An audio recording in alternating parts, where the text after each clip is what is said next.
vamos a grabar, les pido que acepten. Y bueno, dejo aquí el placer en realidad mío de presentarles a Fernando Vélez. Voy a leer, Fernando, tu descripción aquí. ¿Ah? Él es doctor en comunicación, magíster en comunicación, coach ontológico, diploma de estudios avanzados para doctorado en comunicación organizacional, diploma en formación de acción de indagación apreciativa, diploma en estudios y audiencias, comunicador audiovisual, periodista y licenciado en comunicación social. Es speaker, coach académico y consultor para 14 países de Latinoamérica. Y bueno, ahí vienen hartas cositas más.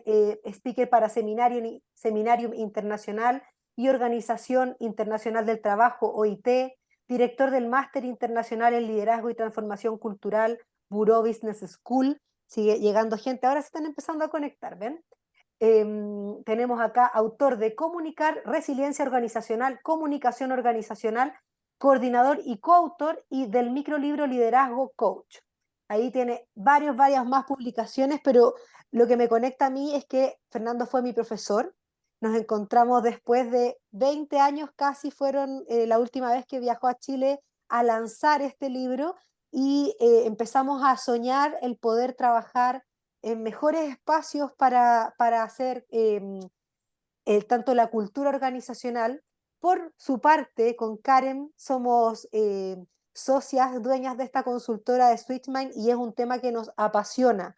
Cuando empezamos, yo le conté a Karen de organizaciones vivas como el texto que era, lo empezamos a leer y dijimos, esto tiene aplicación práctica, rápida, y desde el día uno lo llevamos a nuestros clientes. Entonces, esta conversación es para generar este espacio en donde se encuentran la práctica, las reflexiones, el pensamiento y por supuesto el ser. Fernando dice 3 conceptos, ¿cierto? Lo ontológico, lo nosológico y lo axiológico. Axiológico. Exactamente. Así que de esto se trata.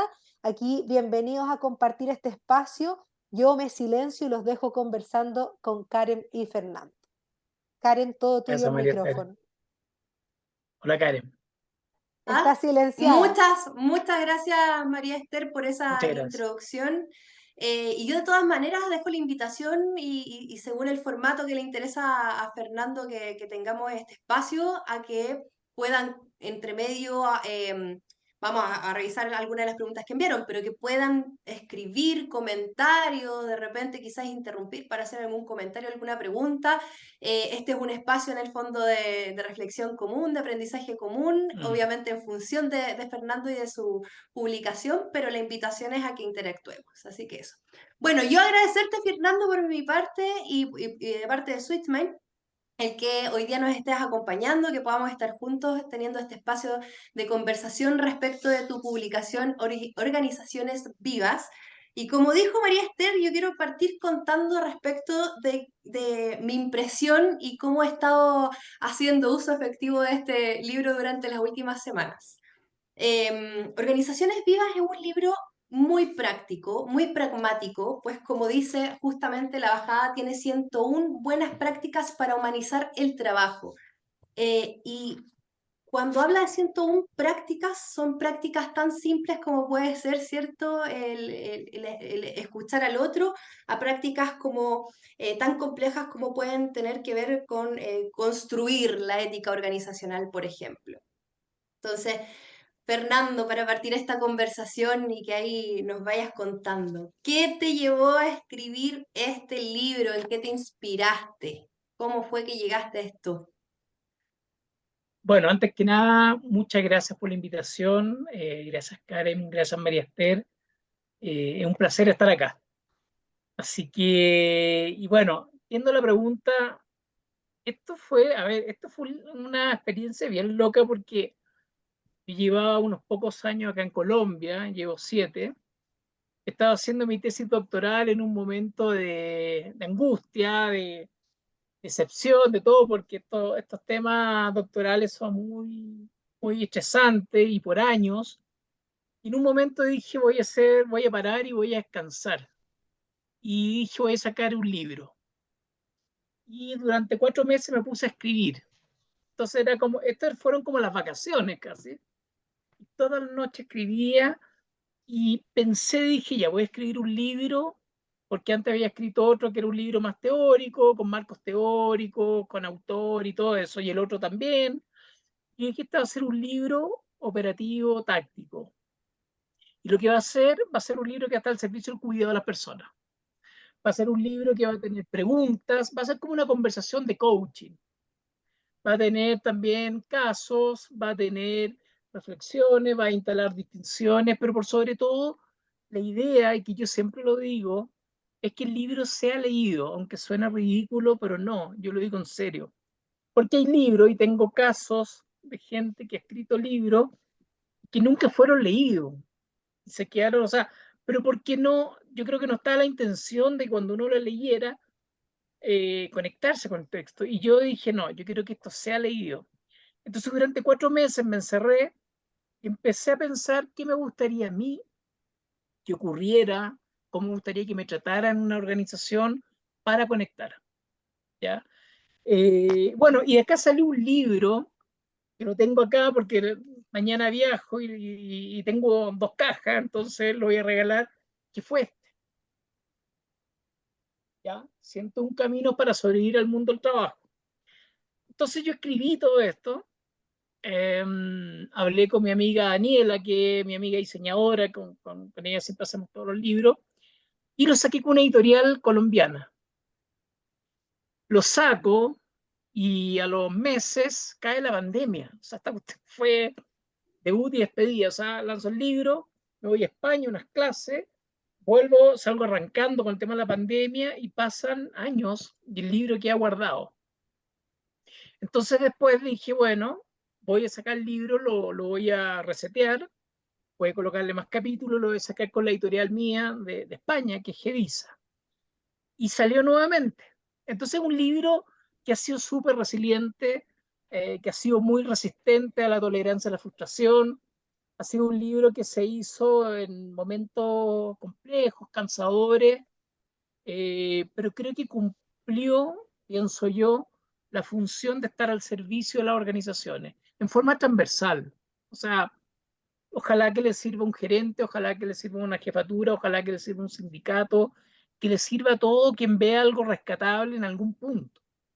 Y eso fue, y bueno, hoy día lo estoy promocionando. Pilar Jericó, que escribió No Miedo, una autora muy conocida española. Yo le escribí, le dije, Pilar, por favor, unas palabritas para mi libro, me escribe algo bonito. Y ahí entendí que el libro podría funcionar. Y bueno, y hoy día lo estoy lanzando, en Chile he hecho varias cosas, puede ser cosas en otros países también, estoy coordinando con la editorial. Y la idea es esa, la idea yo diría es irse, yo siempre digo que es sencillez con profundidad. ¿Mm? Acá no está ni el ego, ni la puesta en escena, ni el show de nada, no. Acá hay sentido común, que como diría Freddy Kaufman, es lo que no ocurre. Siempre Kaufman, una vez yo lo entrevisté y entonces me dijo, ¿cuál es la trampa? Que las cosas más sencillas no ocurren, o el buen trato, o el buen liderazgo. Entonces apunta por ese lado. O sea, son cosas que están arriba de la mesa, pero no ocurren. Entonces el libro, yo diría que intenta movilizar todos esos temas con preguntas, con ejemplos, con casos, y eso, y está al servicio de una vida laboral digna. Eso es. Súper. Oye, con toda la humildad dice Fernando, el libro podría funcionar. Y yo te digo que funciona, porque ya nosotras habiendo hecho uso de él, les cuento un poquito mi experiencia. Como sabrán, o para que no nos saben, Switchmind es una consultora, nos dedicamos a realizar procesos de coaching, programas de liderazgo, programas para equipos, pero hoy día estamos trabajando mucho en la generación de culturas de buen trato. Somos bastante pioneras ahí en meternos el tema que sigue siendo muy tabú dentro de las organizaciones.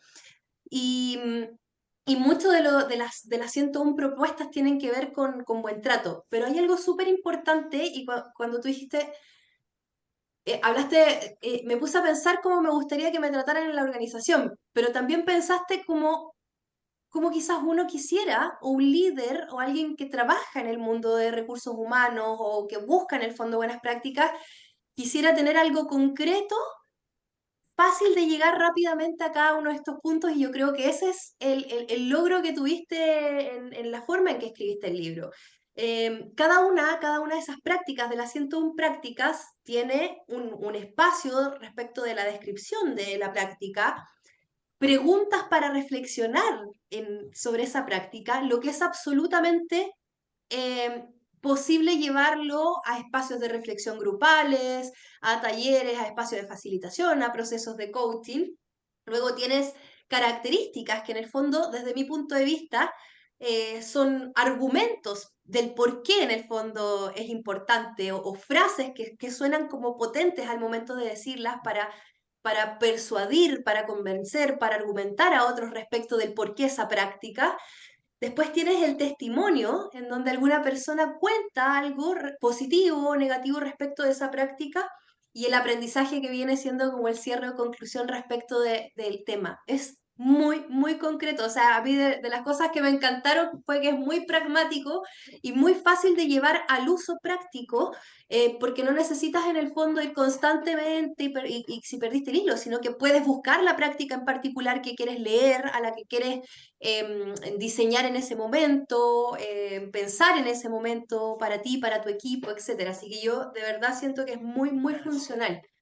¿Sabes Muy Oye, qué? funcional. denme un Perdón. segundo, Fernando y Karen, Sí, porque aquí los participantes probablemente no han leído el libro. Por Entonces, supuesto. primero hacer el primer empujoncito para que lo vayan a comprar. este libro, ahí Y está. aquí también está súper leído, subrayado, porque además, como dice la Karen, es muy práctico. Y, mira, ahí hay uno, Sergio lo tenía también. Mira, Sergio lo tiene, Sergio, Y excelente. nosotros vamos a sortear uno hoy día al final del conversatorio, entonces para que se queden hasta el final, ¿ya? Lo vamos súper, a súper. sortear. Súper.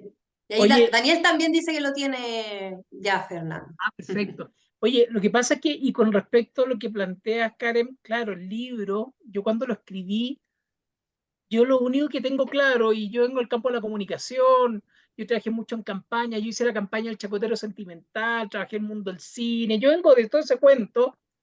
Entonces, en un minuto entendí, después de leer mucho a Paulo Freire, que lo recomiendo, un teórico del mundo de la educación desde el pensamiento crítico latinoamericano, pero Freire plantea siempre este cuento de la bifurcación que es la comunicación y la pedagogía.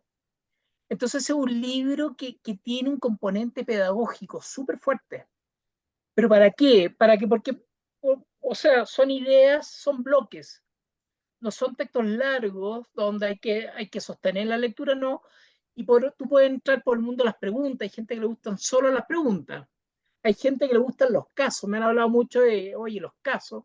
Entonces, en el fondo, es un libro que tiene una pedagogía y que lo que busca es tocar alguna fibra y por ahí, por supuesto, conectar con el trabajo. Entonces, claro, lo que tú me planteas es medianamente lo que yo traté de aplicar como autor, así que qué bueno, te lo juro que quedo contento. Súper. Oye, Fernando, antes de que pasemos a revisar también las preguntas que nos compartieron las personas que se inscribieron y que están aquí hoy día, además de las que puedan compartir ahora también abiertamente, yo tengo una pregunta un poco existencial. Y en el fondo es que son Wow. 101 buenas prácticas para humanizar el trabajo. Y nosotros nos dedicamos a humanizar el trabajo. Y si el trabajo está compuesto por humanos, ¿por qué tenemos que enseñarnos a humanizar el trabajo? Suena como redundante, sin embargo, Por aquellos lo que... mismo, porque somos humanos. Claro, pero ahí en el fondo la pregunta es respecto de esa contradicción. ¿De dónde surge esa contradicción en nosotros los seres humanos que al final tenemos que como educarnos en ser humanos? Mira, a ver, yo creo que tengo un caso que está perfecto para la pregunta. Yo ahora tengo que entregar en septiembre tengo que mandar a España un libro sobre mi tesis doctoral, que es sobre liderazgo comunicativo. Y escribí un texto que fue una historia, pero después la borré, porque es muy brutal, pero la cuento acá, y queda aquí entre nosotros. Yo siempre estudié y trabajaba de noche, o sea, estudiaba de noche y trabajaba de día, entonces yo trabajaba en una empresa de estudios de mercado, bien conocida, con la dueña, que era muy conocida, y trabajaba con un amigo mío. Entonces, pero el ambiente por dentro era espantoso, ojo, horrible, era una cosa, pero terriblemente malo. Entonces, un día esta señora explota y todos los equipos que trabajábamos ahí, que era mucha gente, esta señora retando a toda la gente. Entonces, era la hora del almuerzo y yo hablo con mi amigo y le digo, oye, Marcelo, le digo, siento que mi dignidad está en jaque con este maltrato, este ambiente tan nefasto. Así yo súper formal con el cuento. Le digo, siento que mi dignidad me la han pasado a llevar. Y mi amigo me dice, pero Fernando, haz como yo no tengo dignidad. Y eso que es brutal, nos reímos por lo patético. Por supuesto, yo el otro día renuncié, mi amigo se quedó por años. Creo que eso es como un pequeño resumen. Yo creo que el mundo del trabajo, más allá de que somos seres humanos, los seres humanos, fíjense, yo siempre estoy siguiendo la guerra a Ucrania, es insólito todo lo que está pasando. Pareciera que es extemporáneo, pero no, todos los días están pasando esas cosas.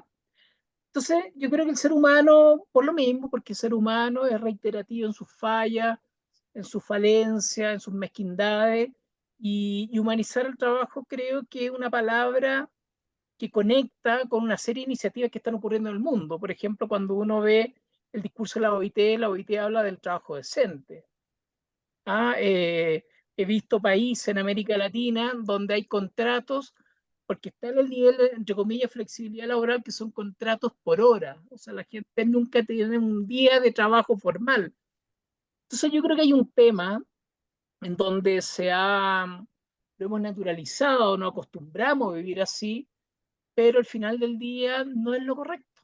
Entonces, siento yo, y por eso que hoy día cuando se habla del trabajo en América Latina, de que la producción no es alta, que la gestión no es potente, que los liderazgos no son lo más esperado. O sea, estamos al debe, constantemente estamos al debe, desde una cultura que yo creo que el trabajo la ha llevado a un espacio más precario. Entonces, claro, humanizar es por eso, es porque yo creo que se nos olvidó que no son ni siquiera 2 horas, son 8, 10 y 12 horas en un lugar donde la gente no necesariamente está con las mejores condiciones. No solamente de trato, estoy hablando de todo.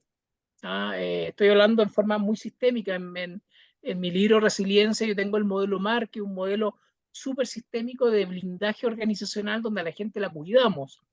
Entonces, desde ese lugar, yo dije, ¿por qué no agarrar todo esto que para la organización es gratis? Porque son acciones, son formas de relacionamiento que pueden humanizar el trato, humanizar las relaciones y la convivencia. Así que humanizar para mí es preciso bajo el contexto latinoamericano, que es el que más conozco.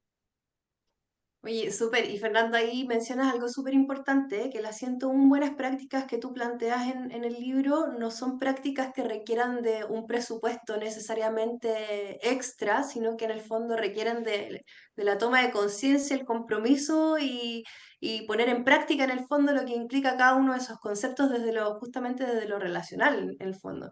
Y uno se sorprende mucho de darse cuenta de que a pesar de que es gratuito, ¿cierto? La dificultad y muchas veces el bajo interés es alto.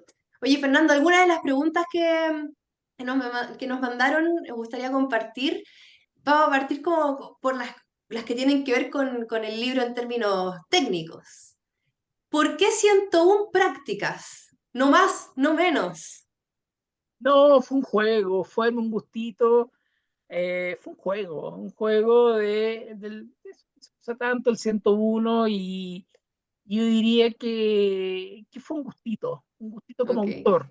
Eh, Eso que cuando saqué el libro y después ya lo saqué, después dije, sí, pero no, esto no va para titular, entonces el próximo libro voy a cambiarlo. Y el giro, la editorial en España quería que quedara con 101 caminos, pero yo dije, no, hagamos un cambio y ya, listo, ya me di el gustito y entendí la experiencia, pero no, creo que está bien con el Oye, título que está ahora. y Daniel, Daniel pone en el chat, nada que ver con los 101 dálmatas.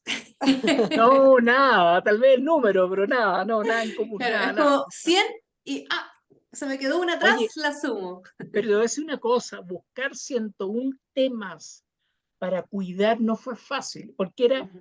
casi raspar la olla, a ver, ya, ¿y por dónde más cuido, por dónde más blindo, por dónde más genero satisfacción? Entonces, al final se transformó como ir al detalle el detalle. Y eso fue desafiante dentro de mis vacaciones académicas que tuve en ese momento.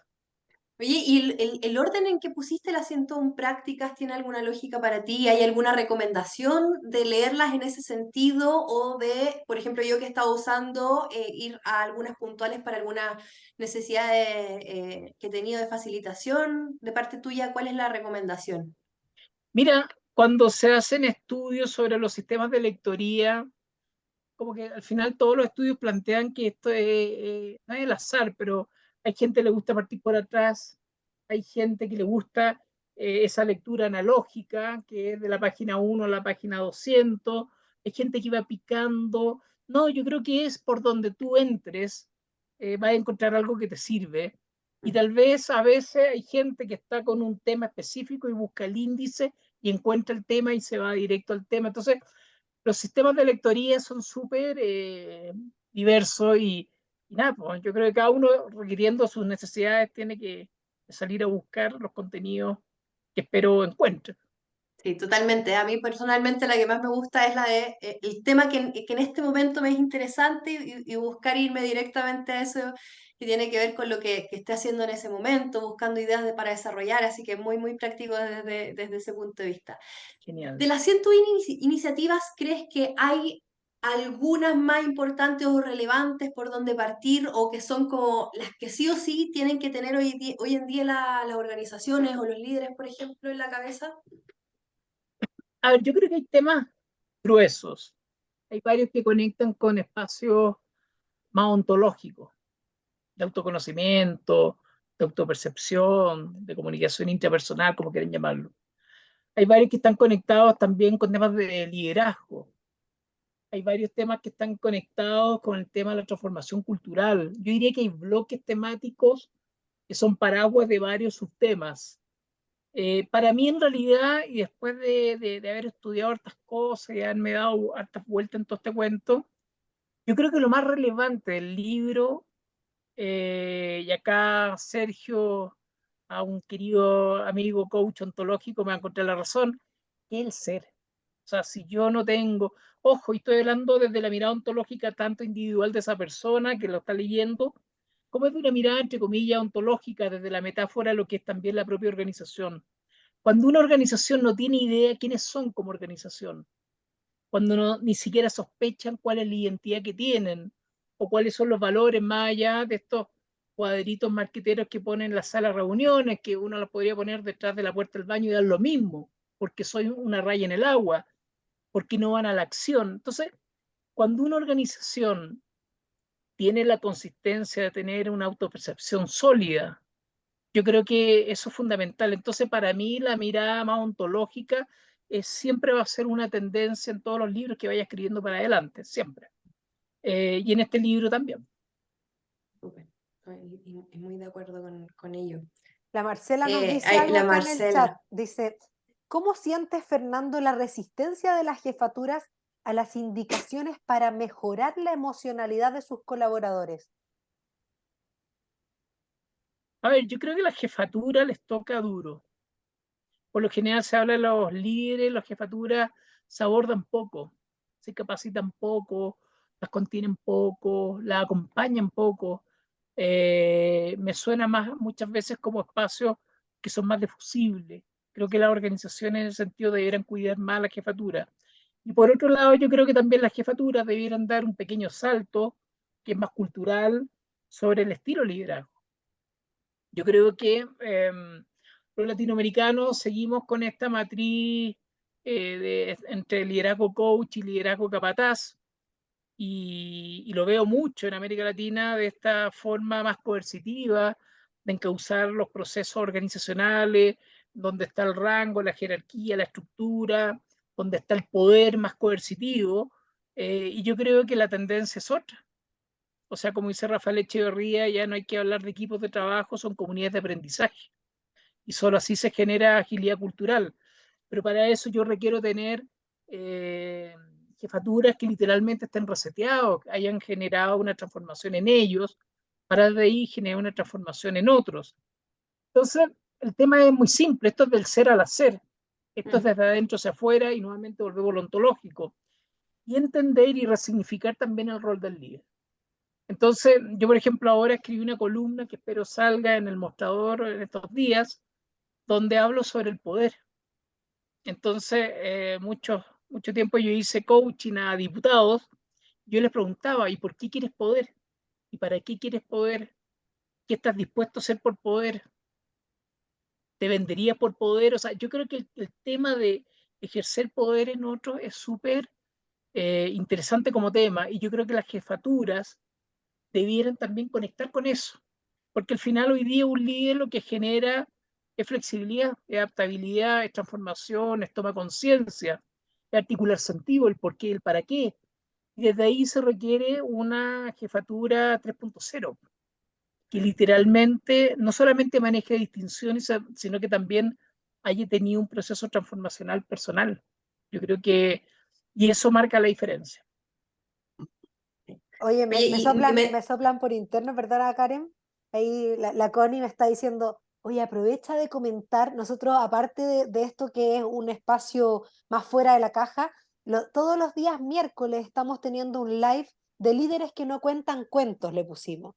Y fue un Ay, qué poco entretenido. inspirado en el lanzamiento, el primer lanzamiento que fui de este libro, Fernando, cuando se habló ahí en el hub que estuvimos en Bustamante de por qué el liderazgo no debería de contar cuentos y cómo se sostiene en su coherencia y en su consistencia. Así que ahí dejo pasado el dato que los miércoles a las 8:30 de la mañana, vía Buen dato. Instagram, estamos haciendo líderes que no cuentan cuentos. También abrir a ustedes la posibilidad de acompañarnos en ese espacio y invitar también a aquellos líderes a los que les creemos, los que son consistentes, los que son coherentes, porque reconocemos poco y esa es una de las prácticas que tú también tocas en el libro. sí, oye, y súper importante y justamente relacionado con eso, María, esto Sí, es lo que iba a mencionar, porque el Líderes no cuentan cuentos nace de una necesidad que tuvimos de mostrar y llevar un poquito a la realidad lo que es el liderazgo, porque como tú dijiste, Fernando, el liderazgo a veces es muy solitario, es ingrato, los líderes no tienen... mira, eh, los líderes que se cuentan Sergio está mostrando que se que cuentan cuentan, se cuentan. Ah, ok, eso. mira, un juego es, de palabras ahí también con eso. Oye, y pasa mucho en el fondo que, como dijo Fernando, los líderes no son contenidos y es un trabajo muchas veces muy solitario. Entonces, en este espacio de generar autoconocimiento y conciencia para llegar a querer implementar y entender las 101 prácticas que aparecen en el libro, no es fácil tampoco para ellos, que han sido formados muchos de ellos, sobre todo en Latinoamérica, en la práctica del patrón de fondo, el autoritarismo, ¿cierto? Entre otras cosas. Entonces también es súper importante lo que mencionaste, que no solo es un trabajo personal en el fondo del líder, sino que también es cómo la organización apoya, contiene en el fondo y ayuda capacitando, entre otras cosas, a que esas personas puedan salir adelante con esa intención en el fondo de cambiar los paradigmas. Ahí la Marcela también preguntaba, después de la pregunta que estaba respondiendo Fernando, ¿habrá mucho ego ahí? Dice ahí la Marcela, ¿habrá o sea, mucho ego ahí? yo creo que en el mundo del liderazgo, por supuesto que tiene que haber ego. Ahora, ojo, si el ego tampoco es malo, uno tiene que tener ego para salir adelante y dar un salto, pero si uno vive en el ego se envenena. Pero yo creo que el tema de fondo es cómo se construye una cultura del liderazgo en una organización. Y acá tengo un caso muy bueno, que fue la transformación cultural más grande que ha tenido el Mercurio, que fue hace 20 años. Me tocó trabajar con mi consultora, estuvimos ahí durante 2 años. El proyecto se llamaba Directores de Orquesta y fue un proyecto gigante de lo que era la jefatura. Entonces fue una época donde el papel iba en picada, el mundo digital iba en ascenso, y el Mercurio dice, bueno, tenemos que cambiar el modelo de negocio, requerimos cambiar la cintura, que son las jefaturas, que eran 70 señores, señores mayores ya, y requerimos cambiar su forma de mirar el negocio y mirar todo, el manejo de las personas, todo. Y durante 2 años se generó un proyecto de transformación cultural que se llamaba Directores de Orquesta, en donde éramos 3 consultoras, una que era de coaching, ahí está el Carlos Sandoval, otra que era de comunicaciones, donde estábamos nosotros, y otra que era de cursos varios, de todo, de Excel, de todo. Y estos 70 señores, durante 2 años se les acompañó. Y nosotros hacíamos campañas de endomarketing y un montón de cosas. y lo que yo entendí ahí y que me pareció genial fue entender de que había que modelar un espacio de lo que era la cultura de liderazgo mercurial propia, con valores, con acciones, con sistemas de relacionamiento. Y fueron 2 años para desafiar también las creencias de gente que llevaba, ojo, en esa época llevaban 30 años en el diario o más. Entonces yo siento que a veces las organizaciones tienen que apuntar a eso, cómo generar un concepto súper corporativo de cómo pensamos nosotros el liderazgo desde nuestra propia cultura, desde nuestra propia historia, desde nuestro propio modelo de negocio. Y desde ahí, por supuesto, diseñar algo que sea coherente y consistente en el tiempo. Y yo creo que ahí está el desafío. Entonces, y creo, claro, y desde ahí cada persona va buscando su propio estilo. Y desde ahí aparecen todas las marcas personales y todo eso. Que al final del día es una creencia que tiene que ir a una acción conductual cotidiana para que la gente crea y, por supuesto, siga en el tiempo. Súper interesante lo que planteas. Oye, mira, más de una persona nos preguntó si desde tu experiencia encuentras que hay diferencias en implementar estas buenas prácticas en instituciones públicas y privadas. Al parecer, no sé si aquí habrán algunos de públicas, pero se ve un grado mayor de dificultad generalmente, por lo que A también ver, desde nuestra experiencia. sí, pues, sí, yo he trabajado en el mundo público como consultor y, a ver, yo creo que el gran tema de fondo, es el hacer político, porque el mundo público responde a una expectativa política. Cambia el gobierno y muchas veces cambian las personas. Entonces las culturas organizacionales no se consolidan porque tiene mucha rotación la cabeza y desde ahí no hay una práctica reconocible porque cada uno llega con una idea nueva. Entonces yo siento que el mundo público muchas veces está mal a la intemperie, tiene menos kilometraje en el tema y el tema muchas veces tampoco es tema. O sea, yo me acuerdo mi primera investigación doctoral, que fue de otro doctorado, hace como 12 años, mi tesina fue sobre la comunicación en el mundo del Estado y trabajé como con 15 empresas y el tema era igual a cero. Mm. O sea, no pasaba nada, pero no pasaba nada porque no era tema. Entonces, yo siento que el mundo privado es más ágil a nivel cultural para ir consolidando y el mundo público, como está con esta la deriva cotidiana de la política y la incertidumbre, no, al final no consolida una forma de actuar que perdure en el tiempo. Y eso, pienso yo, que genera fragilidad y en donde la gente está menos cubierta, menos blindada y tienen menos recursos. Recursos, ojo, no estoy hablando de plata, estoy hablando de recursos teóricos, de distinciones, para poder mejorar y consolidar y avanzar en el tiempo. Entonces, siento eso, hay un desfase permanente. Oye, es totalmente cierto, Fernando. Nos tocó los últimos 2 años trabajar con Sense como cliente a nivel nacional y una de las críticas más importantes o de los argumentos más importantes que tenían las personas respecto de por qué no lograban sacar adelante en el fondo los cambios tiene que ver con eso, con que en el fondo están avanzando y de nuevo retroceden o al cambio de la gestión en el fondo tienen que responder frente a eso. Y además que dentro de los mismos periodos presidenciales hay mucho cambio de director, con muchas formas diferentes, y culturalmente además vienen con las prácticas del patrón de fondo, pero arraigadísimas también. Pero mira, Karen, y súmale a eso la pregunta que hizo Marcela, porque ahí el ego sí que aparece. Sí, Porque cuando tú totalmente. llegas a un lugar y hay cosas que funcionan, no las tocan nomás, Sí, porque sí. están mejorando la calidad de vida de las personas. Pero si tú borras todo y partes de cero, porque típico la Mm. gente cree que el cambio es partir de cero, po. Y ahí yo siempre cito Maturana cuando dice que Maturana pregunta, bueno, ¿qué quiero cambiar y qué quiero preservar? O sea, tienen que haber cosas que tienen que preservar para que se sostenga eso en la práctica identitaria de la organización. O si no, yo parto literalmente foja cero todos los días. Entonces, claro, Claro, y ahí el tema, la trampa es el ego, porque en el sí. fondo es muy extraño que no se consoliden las buenas prácticas. Claro, Entonces, es la intención de borrar lo anterior porque borro a quien estuvo dirigiendo en el fondo sí, claro, anteriormente. Esa es en el fondo la trampa y la intención esa es la que hay trampa. detrás, ¿cierto? Exacto. Oye, voy a hacer una de las últimas preguntas para que después dejemos el espacio que te puedan preguntar directamente y comentar acá en el grupo. Em, ¿Cómo crees tú que se puede, o desde tu experiencia, las mejores formas de tratar a los integrantes tóxicos que no permiten una visión de organización viva? Yo creo que hay, a ver, hay varios caminos. Puede tirar un caso. Estaba en Ecuador un organismo internacional bien conocido, pero no voy a tirar el nombre, pero muy conocido. Y había una señora que era difícil. Qué tóxico ya es mucho, pero era difícil, era difícil. Entonces, estoy hablando de unos talleres que eran como 120 personas en unos salones gigantes. Y bueno, y esta señora, que era más complicada, yo cuando me dijeron, me dije, oye, esa señora es difícil. Ya, listo. No sé por qué, pero la fui como integrando, la fui integrando, la fui integrando. Fue una semana, ojo, una semana y terminé reventado, 2 horas diarias entre talleres, coaching, una locura. Y en un minuto, esta señora se empieza a meter,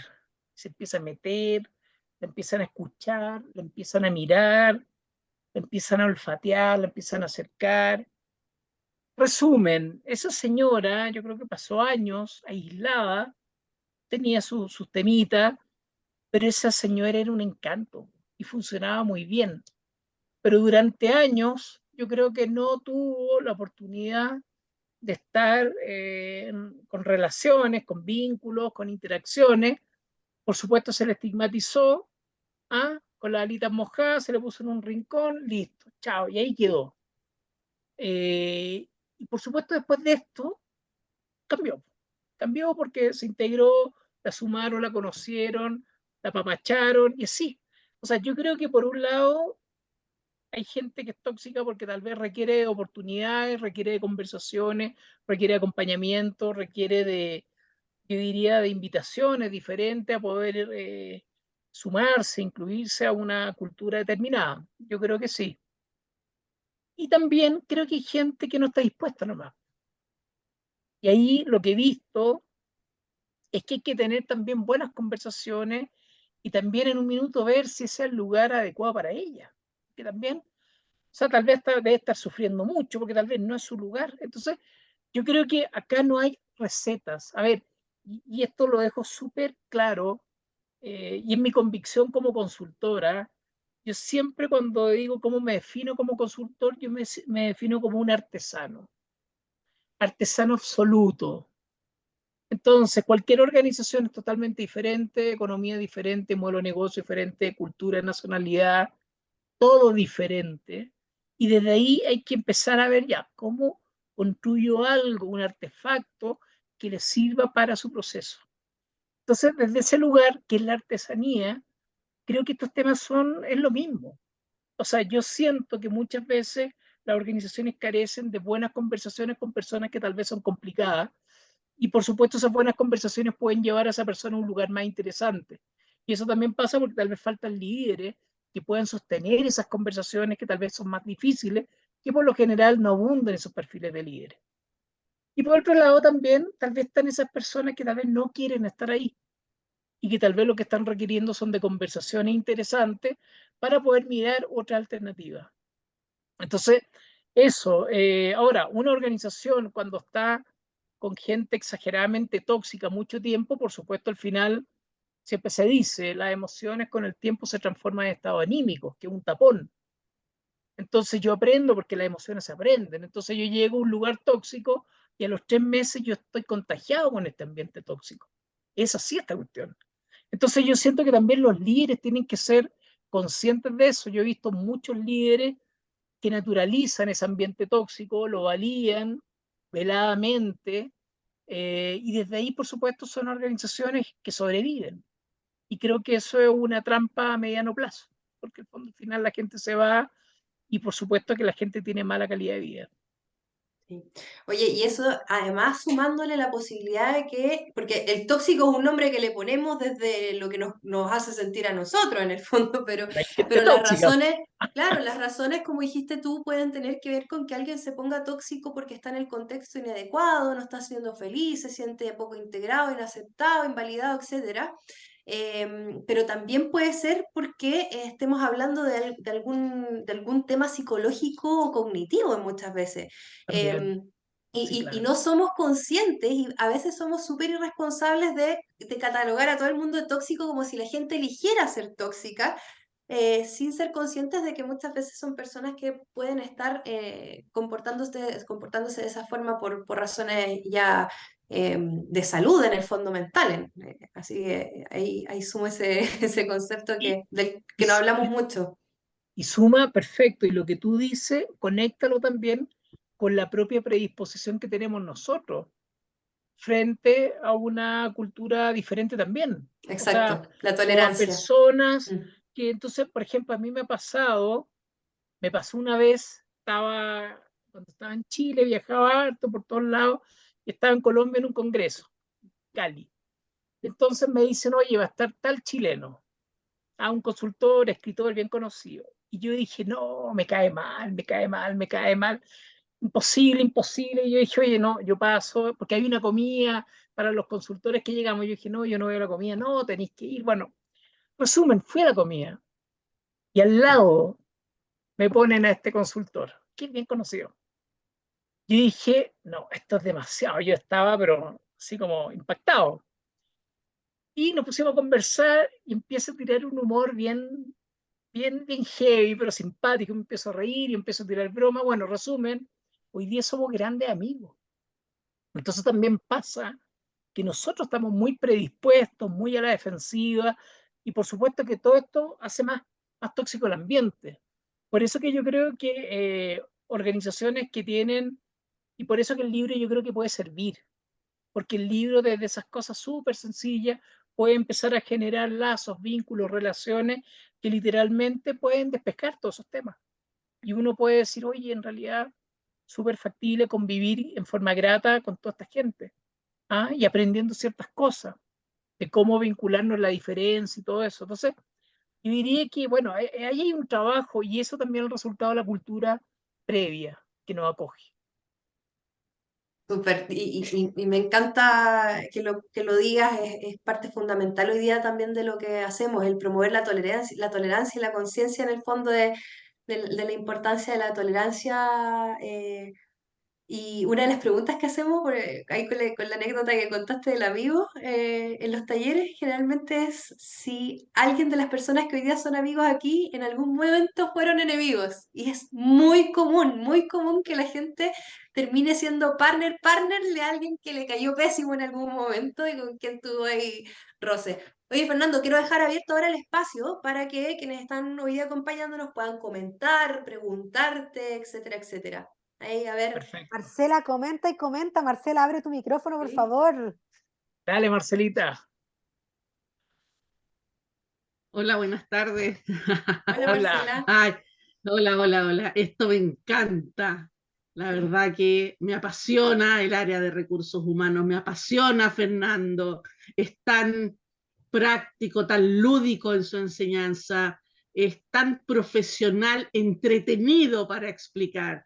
Entonces, yo creo que es un lujo lo que están haciendo hoy día ustedes, chiquillas, en el sentido de poder invitar a las personas a este aprendizaje cercano de el ser para el hacer, como dice Fernando. Porque hoy día es tan difícil que los líderes puedan entender con humildad los cambios necesarios para hacer un equipo de trabajo como corresponde. Un equipo de trabajo cohesionado, humano, amigable, amoroso, para que hayan resultados positivos para el bien de todos, tanto económicos para la empresa como para el profesional en sí, que hoy día no se vive. Hoy día es todo la competencia, todo el pensar en el reembolso económico, dejando la espiritualidad humana por fuera. Y yo creo que en los libros que normalmente hace Fernando y en estas dinámicas o su coaching es que tiene que ir de la mano tanto el logro económico como también el logro personal y el desarrollo humano de la persona. Ah, yo estoy feliz, me encanta, la felicito.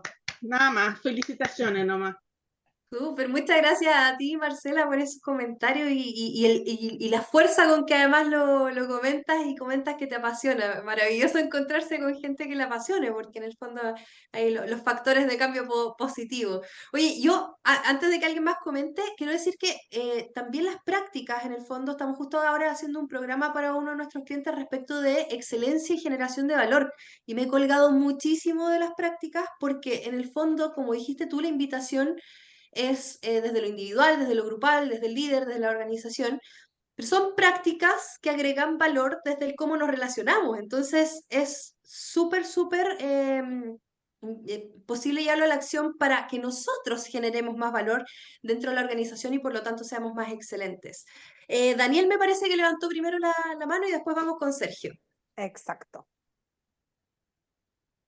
Y hola, oye, bueno, como empecé a leer el libro hoy día, súper interesante, me gustó mucho la forma, sobre todo la estructura. Hay dos temas que me gustaría como comentar o preguntar. Primero, si podrías compartir alguna experiencia como de implementación de buenas prácticas, ya porque sin duda que muchas veces me ha tocado estar en distintos lugares donde he trabajado donde estos temas son parte de la agenda, ¿cierto? Hay talleres, hay capacitaciones, hay jornadas de autocuidado y varias otras acciones que podemos identificar como parte ¿cierto? De hacer organizaciones más humanas, ¿cierto? Pero muchas veces, y yo creo que muchos pueden coincidir con eso, es que terminada la jornada, terminado el taller, ¿cierto? Muchas veces las Ajá. cosas también vuelven a su estado normal, pues, ¿cierto? No sé, bueno, el pesado ahí desde la oficina ya sigue siendo igual y como que pasa mucho eso. Entonces, realmente, mm, si podrías compartir de repente alguna experiencia como de implementación, ¿cierto? Y cómo fue la resistencia y qué impacto tuvo, ¿ya? Y lo otro, también uno podría decir que las empresas más grandes o las organizaciones más grandes al tener los recursos, al tener los espacios, ¿cierto? Acceso a profesionales tipo consultoría, ¿cierto? Asesoría, podrían estar quizás más cerca de lograr, de tener mejores logros en este ámbito. Pero ¿qué pasa, por ejemplo, con negocios chicos, con pymes, con empresas familiares, ¿cierto? Con el almacén de la esquina, con este food truck, que es cierto que uno va a comprar y la verdad que sale como con miedo al ver cómo la gente se trata, ¿cierto? Oye, te dije que se acabó la palta, ¿ya? Entonces, de repente, ¿cómo llevamos eso al diario vivir de ese tipo de negocio? Que aparte son los principales empleadores en Chile, ¿cierto? Entonces, los pymes absorben más del 80% de la fuerza laboral del país. Eso. Ya, bueno, primero, a ver, súper buena pregunta. A ver, varios ejemplos. Trabajé como 3 4 años en una escuela de negocio en Paraguay, de una universidad. Yo no sé si ustedes saben, pero Paraguay, el 90-95% de las empresas son familiares, una cosa insólita. Pero es insólito, o sea, todas las empresas son familiares allá, todas, todas, todas, todas. Entonces, claro, en esta escuela de negocio iban los nietos más o menos, que iban a ser los que iban a entender, aprender para poder transformar las empresas de sus abuelos, sus papás. Entonces, yo siento, claro, que ahora eran empresas medianas y grandes también.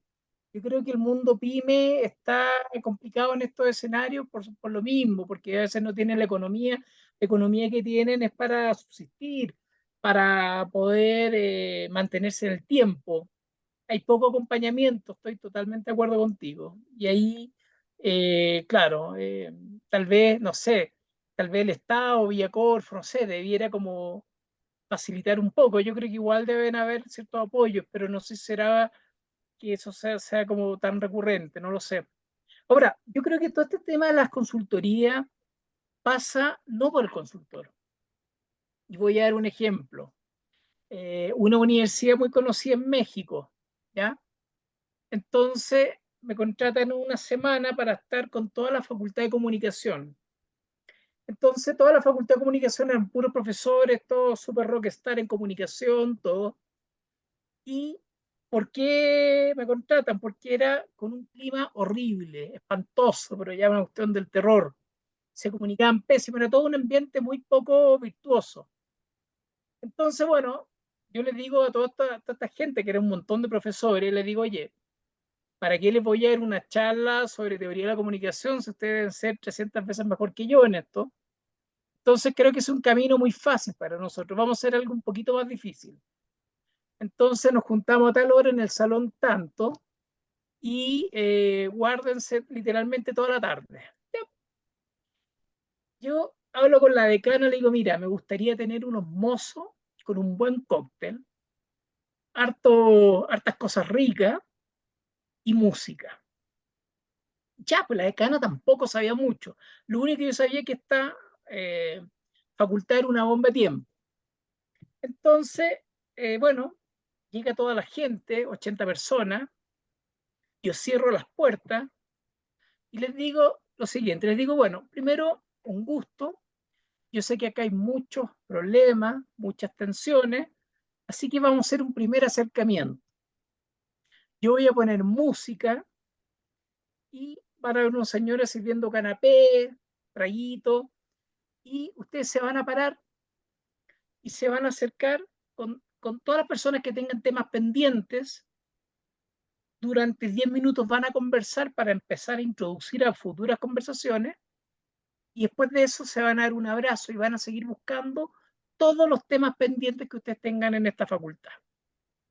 En ese minuto el ambiente se cortaba ni siquiera con un cuchillo, con un hacha. La decana agarró la cartera y quería salir arrancando y le dije, oye, no, tú también. O sea, siéntate, pecho a las balas y esto es como. Apaguen todos los celulares, no quiero excusas, nada, literalmente concéntrense en esto. Entonces empiezo a colocar música, Pablo Milanés, de todo, así, era una cuestión, parecía una peña esto. Y la gente se paraba y se ponían a caminar y se encontraban, pues el lugar tampoco era tan grande, y se ponían a conversar, se ponían a conversar, se ponían a conversar, y el ejercicio era que terminaba esto, que yo un minuto le decía, ok, vamos cerrando, y se daban un abrazo, y quedaban claro que tenía una segunda conversación la otra semana para arreglar esta cuestión. Entonces, ¿qué quiero decir? Yo creo que el consultor puede llegar y hacer cosas y en paralelo hacerle coaching a los líderes de la facultad y entre medio trabajar con los gremios y podemos hacer un trabajo muy sistémico, pero esto se sostiene en el tiempo y uno se va después. Yo sé porque viví en Chile. Entonces, creo que hay veces en donde se consolidan los saberes, por ejemplo, Tribunal Contencioso Electoral en Ecuador se estaba formando y claro, yo llego a trabajar ahí y el tema era cómo construimos, cómo empezamos a edificar la cultura del Tribunal Contencioso Electoral.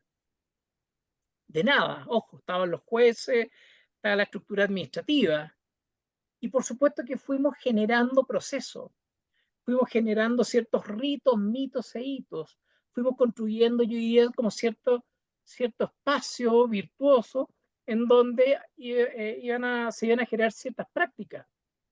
Y eso yo supe que pasaron los años y se mantuvo en el tiempo, pero porque los líderes la tenían clara. Entonces, después, nuevamente en Ecuador, con otra institución, yo al final de estar una semana haciendo actividades, entrego un manual así de lo que había que hacer, que era poner play y que funcionara esto. Pero ¿qué pasó? El líder no tenía músculo, no tenía autoridad, no tenía entusiasmo, quería renunciar. Entonces yo diría que los consultores lo que hacemos es diseñar espacios, pero son las organizaciones las que sostienen o no sostienen. En el caso del Mercurio, por ejemplo, el Mercurio sostuvo durante 2 años y fue súper organizado. ¿Pero por qué? Porque estaba toda la línea metida en el proceso, porque todos estaban informados, todos estaban motivados, todos entendían el propósito. Y por supuesto que eso generó un punto de inflexión. Es más, sacamos todo un libro sobre el estilo liderazgo mercurial, y eso hoy día es cultura. Entonces la cultura al final del día es la conmovisión que se va a una práctica cotidiana, pero eso es relativo. Eh, Hay organizaciones, por ejemplo, que uno genera intervenciones que pasan los años en donde está ese líder y todo ocurre, pero después llega otro líder y literalmente parte de cero. Yo diría que la experiencia, al menos mía, pasa por acierto y desacierto en el sentido de que muchas veces los consultores también queremos generar productos como de excelencia y no entendemos que a veces las mismas culturas tampoco van a dar el ancho. Entonces, acá hay una mezcla. Y por otro lado es quien sostiene el proceso. Si en el fondo ahí está el desafío de todo esto. Entonces, yo diría que ahí es una mezcla, pero mi experiencia ha tenido, yo diría, ejercicios bonitos, ¿ya? Con empresas en donde, por ejemplo, hay una empresa de muebles chilena muy conocida, súper conocida, que en un momento dicen, no tenemos muchos recursos, pero queremos construir un vínculo con nuestros trabajadores, que eran 500 y tantos. Estoy hablando de una empresa súper conocida, muy conocida, que tiene más de 100 años. Entonces dicen, no tenemos mucho presupuesto, pero queremos construir la relación. ¿Qué podemos hacer? Entonces nosotros éramos 3 consultores, les dijimos, hagamos una cosa, solo escuchemos y conozcamos a quién tenemos al frente. No, pero es que tenemos que hacer una estrategia y tenemos que intervenir, pero es que a veces no hay que intervenir. A veces solo hay que escuchar y desde ahí poder entender cómo entramos en el proceso. Bueno, resumen, hicimos un estudio, una encuesta, era una encuesta que lo medía todo, todo. Nivel educacional, si habían problemas de enfermedades terminales en la familia, si eran dueños de las propiedades, si tenían problemas de alcoholismo. Todo lo que a ustedes se les ocurra estaba en esta encuesta. Como no había tanto presupuesto, se hizo convenios con facultades de psicología y se metió a los psicólogos en las noches, porque esto es una industria, en las mañanas y en las noches, a levantar la información. Resumen, nosotros después lo que sacamos de todo esto fue quiénes son las personas que trabajan en esta organización, qué es lo que necesitan, cuáles son sus dolores, cuáles son sus expectativas. Y después con todo ese material empezamos a trabajar, pero cosas súper sencillas. Por ejemplo, porque insisto, esto no es solamente tener presupuesto, esto es cuál es el nivel de compromiso de los equipos de recursos humanos que hacen este trabajo. Entonces acá, por ejemplo, estoy hablando de una institución que no tenía presupuesto en ese momento, pero dentro de los indicadores salía que había un tema con la vivienda propia. ¿Qué se hizo? Se colocó un techo a estas carpas y diferentes cooperativas con viviendas para construir casas, y durante una semana estuvieron ahí y daban catálogo a la gente que quería construirse una casa. 0 pesos esa cuestión. Y la gente se sentía súper escuchada. Después nos dimos cuenta que había, no sé, un tercio de la gente no había terminado su educación básica. Perfecto. Convenios con colegios para que los trabajadores puedan terminar estos típicos 2x1, 4x1, no sé, y literalmente cerrar su proceso formativo. Y fue ocurriendo. Después nos dimos cuenta de que había una alta tasa de enfermedades catastróficas de familia en las casas de los trabajadores. Entonces había un psicólogo una vez a la semana que daba charlas de autocuidado.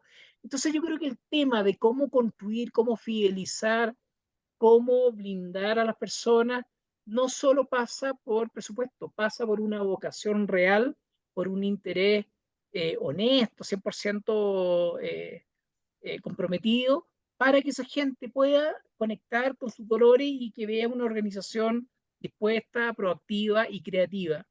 Entonces, ¿qué quiero decir con esto?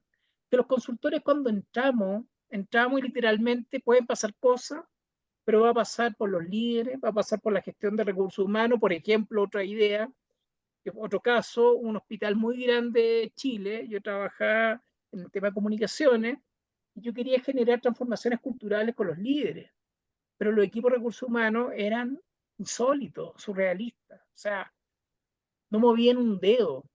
Entonces, ¿para dónde voy? Yo creo que la gente que está en el tema de la gestión de personas tiene que tener vocación de poder. Y vocación de poder es vocación de transformación cultural.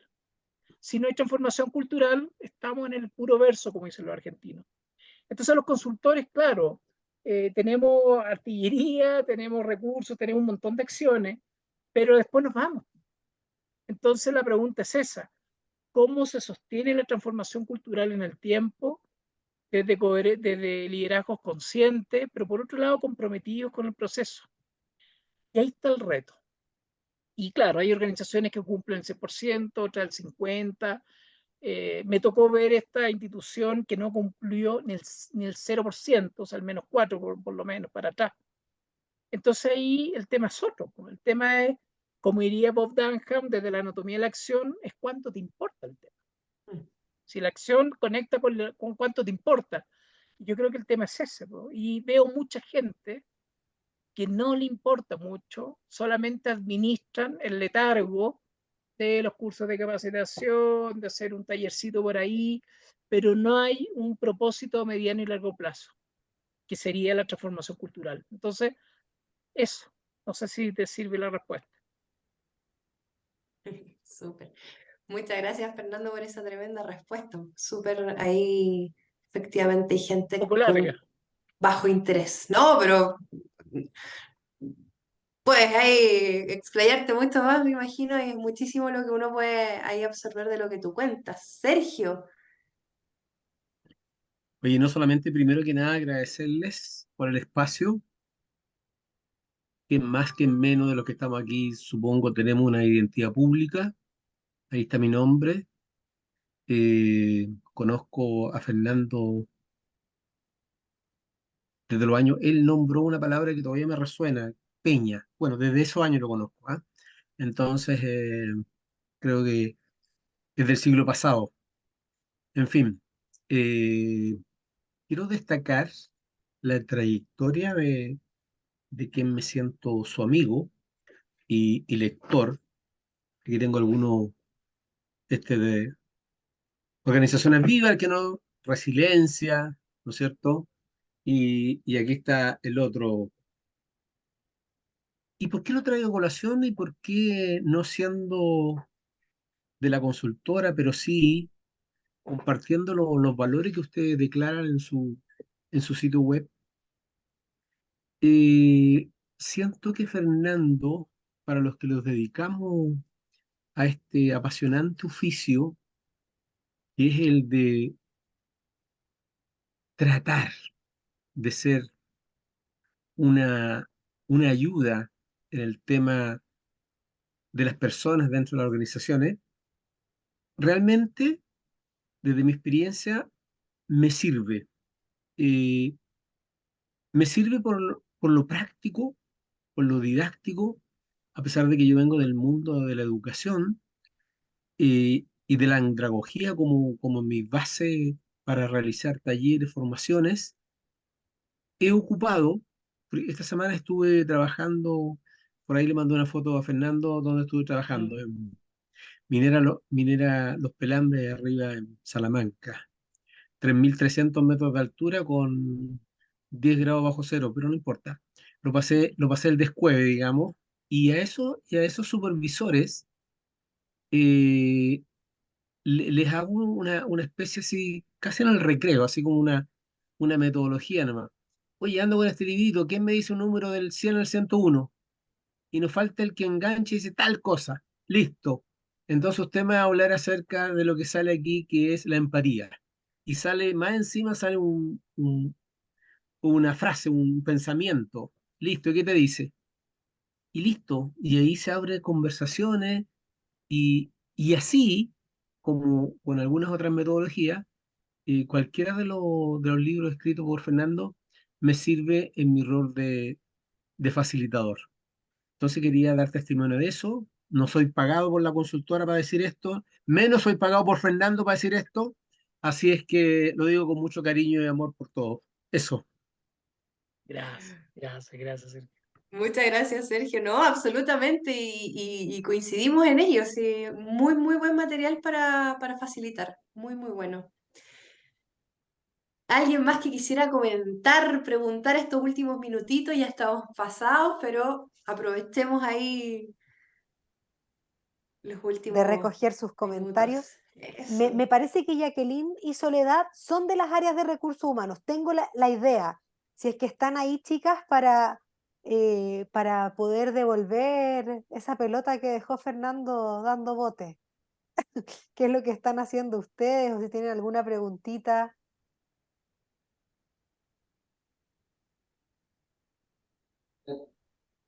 Hola, hola, Hola, Jacqueline.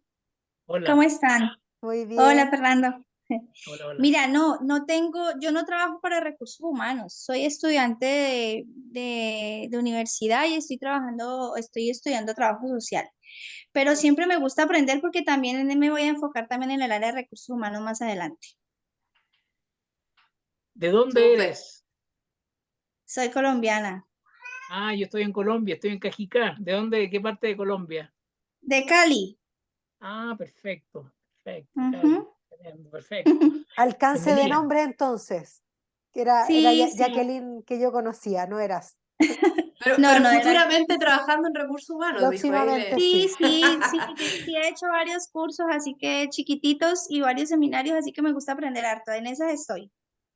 Súper. Excelente. Muchas gracias.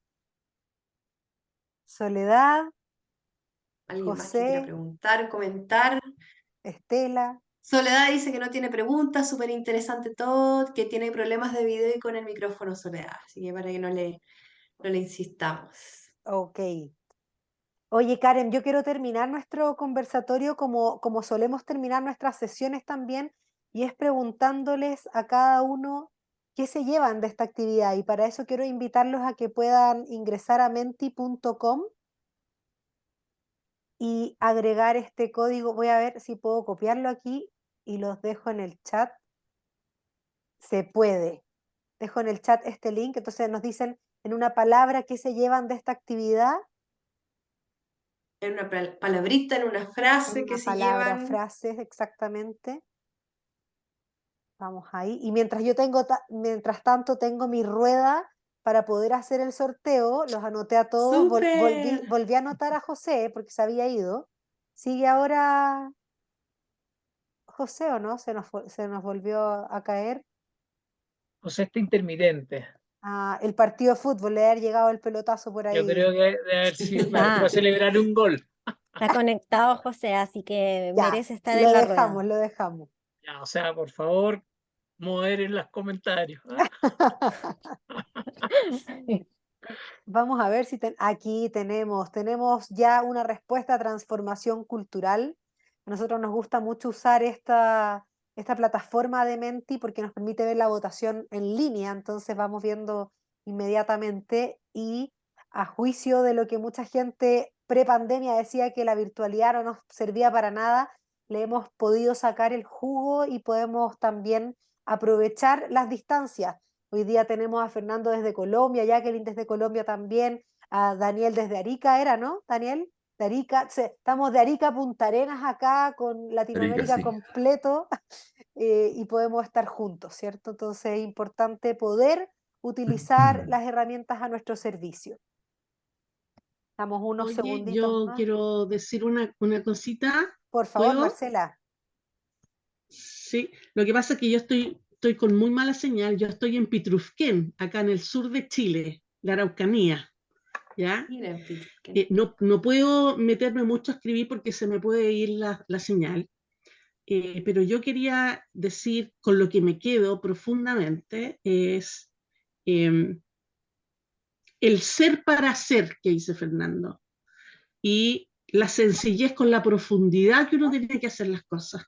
Yo creo que con eso me quedo y he tratado de manejar mi vida, digámoslo así, con sencillez y profundidad en el decir las cosas, con empatía y con el respeto por el otro, aunque tengamos pensamientos distintos. Pero yo creo que con esa finura, con esa delicadeza, podemos lograr grandes cambios. Así que Muchísimas gracias, Marcela. nuevamente, chiquillas, felicitarla por estas instancias que son súper necesarias. Y bueno, para lo que venga después, yo me voy a meter igual para participar, ¿eh? Lo digo así. Excelente. Ya vaya a ¿Ya? estar en nuestra base de datos, así que te vamos a estar mandando alguna Sí, información. sí, por favor, por favor. De todas maneras. Oye, y además les quiero pedir que aquí también como que nos sirva a nosotros como ejercicio de saber si les gustó, no les gustó, porque siempre estamos tratando de hacer y mejorar estas instancias. Muchas gracias. Excelente, excelente el trabajo, chicas. Gracias. Lo que nos queda entonces, voy a dejar de compartir, no voy a cerrar la votación por si sale alguno de esos que nos gustan también cuando nos dicen no estaba tan bueno, porque nos da la opción de mejora. Y voy a publicar entonces en este momento la rueda de nombres para ver quién salió sorteado. ¿Están todos aquí? Sí, están todos. Vamos a... Y esto Si es con... alguien no se ve en esa listita, nos dice al Sí, tiro por favor, al para... tiro, antes de Qué apretar. genial esto de la rueda, no lo había visto nunca. Qué genial. Sorpresas, sorpresas. No, estamos a otro nivel. Vamos A ver. entonces, ¿están todos? ¿O alguien se echa de menos? Vamos, No, no. ahí. Pura suerte, ¿ah? Simpático, qué simpático. Mira, José. José. José Cerda, No sigue está, conectado, no está pero no José, no sabemos si está, no está... está, ¿Está o no José- está? El agua. no está al No, agua, José al está agua, jugando al agua, fútbol. ¿No al está en agua, serio? ¿Nos botamos al agua? al agua. Se habrá desconectado. Sí, removido entonces. José Una está nueva votación. espiritualmente, está en espíritu. Ahí va. El segundo.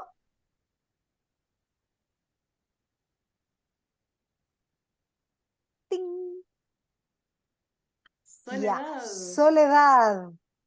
Dejo de compartir para poder verlos. Soledad, nos comunicamos por Soledad. interno para que no tengas inconvenientes con conectarte ahora. Nos comunicamos ahí por internos para ver dónde coordinamos la entrega. Muchas felicitaciones, Soledad. Ahí dice feliz, gracias. Que no Muchas podía hablar felicidades. ni conectar la cámara. Súper. Cerramos Bueno, por yo la tarde de hoy, Karen, sí, ¿cierto? antes de dejar obviamente a Fernando para que él haga el cierre final, yo agradecerles a todos y todas quienes participaron hoy día, pero por supuesto a ti, Fernando, qué conversación más rica y qué ganas de seguir compartiendo mucho más. Seguro que van a venir otras instancias. Yo me voy con mucha inspiración y con muchas ganas de seguir inspirando al mundo también con organizaciones vivas. Gracias. Bueno, yo parto primero agradeciendo a María Esther, a Karen, porque en el fondo este es un espacio que lo crearon ustedes y al final lo que busca es poder compartir, escucharnos, mirarnos, olfatearnos y buscar una manada en donde estemos todos los que estamos en este cuento. O sea, no, porque acá no sé, yo creo que lo que hay es una voluntad de entender que el mundo del trabajo tiene que mejorar y que nosotros podemos sumar en algo, pero tenemos que estar unidos, tenemos que estar colaborándonos y al servicio del propósito. Así que, por mi parte, súper agradecido, fue un gusto. Y por otro lado, les dejo el entusiasmo, no mío, sino que de estas dos mujeres que tienen su empresa, su consultora, y que están invitándonos a nosotros a ser mejores en lo que estemos haciendo. Yo creo que ese, para mí, si ustedes me preguntan con qué me voy, yo me voy con eso, que es la excelencia, el rigor, la consistencia, para hacer lo que hagamos, hacerlo bien y tenga sentido. Así que por mi parte, súper agradecido y un honor estar con ustedes. Muchas gracias. Muchísimas gracias, Fernando. Yo me voy feliz también con una amplia convocatoria de inscritos. Esto pasa siempre que la gente se inscribe y no va, pero afortunadamente a todos van a tener la grabación igual. Los que pidieron que la tuviéramos grabada, yo se las voy a compartir ya que tenemos la base de datos. Marcela, vas a ser nuestra favorita, te voy a llenar de información y vamos a estar en contacto, esa es la idea. Así que muchísimas gracias a todos por acompañarnos esta tarde. Un abrazo a la distancia. Estén muy bien. Chau, chau. Cuídense. Igual ustedes. Chao, Muchas gracias. Chao, chao, Muchas gracias, gracias. un abrazo. chao. Viene llegando Rodrigo Rojas. Se equivocó de hora, yo creo. Estaba en otra ciudad. Que estén muy bien. Chao, chao. Chao, chao. ¿Lo dejo entrar? No. Chao, José. Chao, Soledad. Pucha, que debe haber estado en otro lado y no se dio cuenta que había una diferencia horaria. Puede En que ser, pues, pusiste tú la invitación, la diferencia horaria pusimos y todo. de países. Exacto. Y el José no está, ahí sí salió No, José. lo saqué yo. Ah, lo sacaste, no estaba, entonces Saqué a no cachó que se Soledad había y- ganado el libro. Exacto. No, ¿Estás ya. grabando todavía?